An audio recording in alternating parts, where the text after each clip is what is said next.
Kita akan melanjutkan perbincangan, namun kita masih ada tayangan grafik berikut di antara yang telah dilakukan Menteri Keuangan Bambang Brojonegoro, yaitu fokus meningkatkan kepatuhan pajak. Kita lihat. Memperkuat data dan informasi wajib pajak, merelokasi belanja negara yang boros.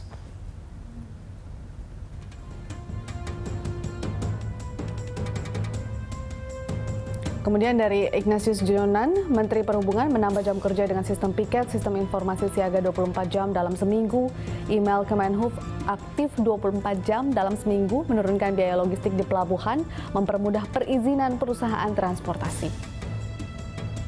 Pak Jayadi, itu beberapa yang kemudian berusaha dilakukan cepat oleh sejumlah menteri dari Jokowi. Masih kembali terkait dengan beberapa kebijakan yang sudah sempat direalisasikan. Salah satu yang paling konkret yaitu 3 kartu sakti tersebut. Tapi banyak yang bertanya kemudian bahwa itu anggarannya dari mana, tendernya bagaimana. Kita tidak ingin kemudian membahas secara spesifik terkait dengan 3 kartu sakti tersebut. Tapi kan ini yang dikhawatirkan adalah sejumlah target-target menteri yang lain akan direalisasikan tanpa ada landasan atau jawaban dari pertanyaan masyarakat itu. Tadi yang saya bilang, jangan sampai, kan kalau lihat kebijakan showroom kita harus dari sisi substansi dan prosesnya, kemudian yang kedua dari sisi hukum, dan 3 dari sisi politiknya gitu. Politik itu baik terkait dengan para pengambil kebijakan yang terkait seperti DPR ya yang mengawasi, kemudian juga dari sisi komunikasi politik terutama kepada publik. Dari sisi hukum, adakah hal-hal yang betul-betul secara hukum sudah dilalui dari kebijakan. Jadi jangan sampai kita punya kebijakan yang secara substansi bagus dan didukung oleh rakyat, tetapi kemudian gara-gara secara administrasi hukum dia tidak memenuhi persyaratan, itu menimbulkan persoalan. Nah, jangan sampai seperti itu. Tinggal dijelaskan saja saya kira kepada publik. Saya setuju kebijakan-kebijakan harus cepat. Saya kira memang itu yang diharapkan masyarakat selama ini, karena kita sudah terlalu lama menunggu.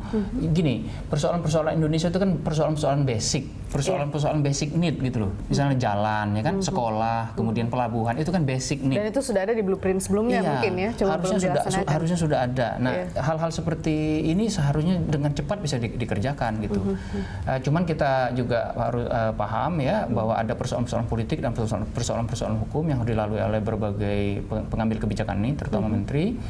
Karena itu kalau kita perhatikan kebijakan-kebijakan yang tadi didaftar ya, betul, itu kan masih baru daftar kebijakannya. Seperti kata Mas Safik, itu belum kita lihat nanti hasilnya gimana, karena itu akan melibatkan pelaksana di lapangan, yaitu birokrasi.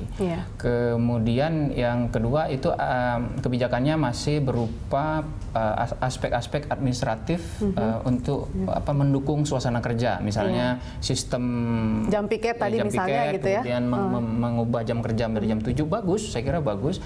Tinggal kita lihat. Artinya gini, paling tidak ada gebrakan-gebrakan awal yang bisa kita lihat. Satu, yang kedua soal belusukan misalnya ya, itu kok jadi rame gitu. Saya setuju itu belusukan. Gini, belusukan tuh ada 2. Asal jangan belusukan tiap hari. Kemarin ada mantan anggota DPR bilang, kok belusukan terus sih, kerjanya kapan lah? Belusukan kerja. Misalnya gitu ya. Saya setuju ada belusukan nasional, itu setuju. Pertama itu untuk memastikan bahwa orang menteri ini tahu kondisi lapangan. Gitu ya. Itu perlu bagi mereka. Yang kedua, perlu shock terapi kepada para birokrat yang selama menjalankan itu, bahwa kerjaan mereka itu tidak bisa hanya ngelaporin ke atas lalu si menterinya nggak tahu, nggak bisa. Misalnya ada menteri yang lompat pagar tuh, kenapa? Kan kita bisa ngerti ya, mengerti. Tentu harus dipersoalkan nanti dari sisi apakah dari sisi etika, dari sisi hukum dan sebagainya perlu. Tapi dari segi substansi kan kita bisa paham bahwa dia nunggu sudah sekian lama. Itu kan berarti kan ada persoalan di dalam dan mereka mencoba mengelabui sang menteri karena dia melakukan sidak gitu ya. Nah, hal-hal seperti itu memang perlu dilakukan, tentu secara sistematik.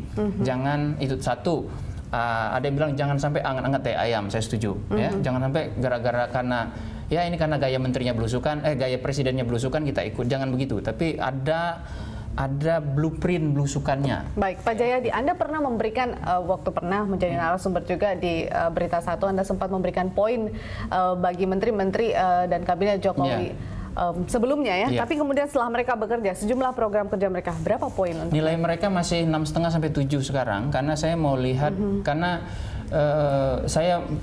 tapi dengan catatan ada potensi mereka naik nilainya gitu. Karena saya belum bisa menaikkan nilainya karena belum kelihatan belum kelihatan output programnya itu.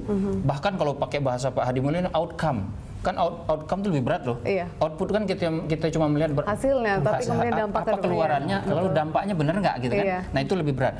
Jadi kita belum lihat outputnya itu. Ada yang sudah terlihat outputnya, yaitu tiga kartu itu kan output ya. Tetapi ternyata kita harus cek apakah benar ada masalah. Masih meninggalkan pertanyaan gitu ya, Pak Jayadi. Gitu. Karena itu saya masih memberikan penilaian 6,5 sampai 7 karena saya percaya masih ada yang potensial. Tapi saya kira kalau betul dugaan-dugaan saya, maka nilai mereka akan naik dalam waktu dekat. Baik, Mas Syafiq, ini terkait dengan juga apa yang disampaikan oleh Jokowi. Apabila pemerintah menterinya tidak mencapai target, kemudian akan digantikan karena banyak orang yang mengantri untuk posisi ini. Ini cukup efisien kemudian dengan kinerja Kementerian Jokowi ke depan dengan sejumlah programnya, artinya tidak beres, tidak capai target, diganti. Kemudian ganti orang baru yang harus beradaptasi lagi, begitu. Ya, saya kira kita harus lihat persoalannya satu persatu. Apakah memang menteri yang akan diganti itu sudah tidak bisa di-upgrade lagi pada level yang seharusnya yang dikehendaki oleh grand design policy-nya Pak Jokowi, atau ada persoalan lain yang memungkinkan dia bisa di-upgrade. Kalau dia bisa di-upgrade karena perubahan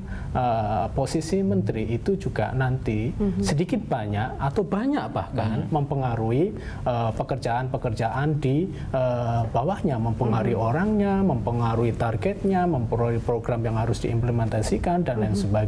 Kita belajar dari presiden sebelumnya, saya kira pada masa Gus Dur, dia mengganti banyak menteri, tapi saya kira pada waktu itu beliau tidak memikirkan implikasi yang diakibatkan, terutama pada aspek outcome-nya. Itu yang saya bilang tadi, harus kriterianya dari awal harus jelas gitu.